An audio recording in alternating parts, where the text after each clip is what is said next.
पराली जलाए जाने के मामले को लेकर यूपी की योगी आदित्यनाथ सरकार भी अब सख्त होती हुई नजर आ रही है। यूपी सरकार द्वारा अधिकारियों को स्पष्ट रूप से आदेश दिया गया है कि यह सुनिश्चित किया जाए कि चालू वित्त वर्ष 2025-26 में पराली जलाए जाने की कोई भी घटना न सामने आए। इसी बीच आपको बता दें कि पराली जलाए जाने को लेकर यूपी सरकार द्वारा विस्तृत दिशा निर्देश भी जारी किया गया है। सीएम योगी ने पराली जलाए जाने को लेकर कहा कि इससे प्रदूषण में इजाफा होता है और इससे लोगों के स्वास्थ्य पर बुरा असर पड़ता है। ऐसे में किसानों को पराली के प्रबंधन के अलग तरीकों के बारे में जागरूक किया जाएगा। बता दें कि कई किसानों द्वारा धान की फसल को काटने के बाद फसल के अवशेषों को खेतों में छोड़ दिया जाता है और बाद में इन अवशेषों को जल्दी हटाने के चक्कर में जला दिया जाता है। इससे प्रदूषण में बढ़ोतरी होती है। यूपी में अब राज्य सरकार ने पराली को जलाए जाने की घटनाओं पर रोक लगाने के लिए सैटेलाइट की मदद से पराली जलाने की घटनाओं पर लगातार नजर रखने और जिन जिलों में भी ऐसी घटनाएं ज्यादा होती है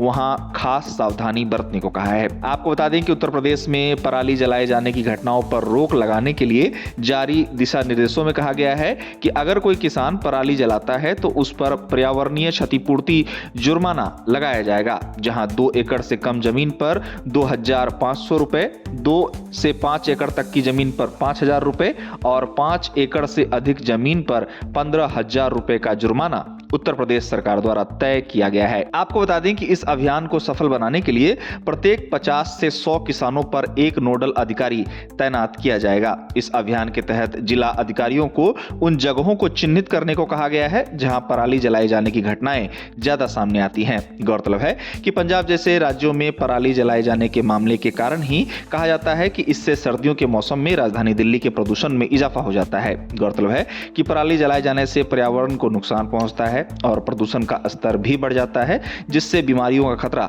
बढ़ने की संभावना बनी रहती है। ऐसे में विभिन्न राज्यों की सरकारों की कोशिश है कि पराली के प्रबंधन के लिए किसानों को इसे जलाने के बजाय अन्य विकल्प प्रदान किए जाएं ताकि पर्यावरण को प्रदूषण से बचाया जा सके।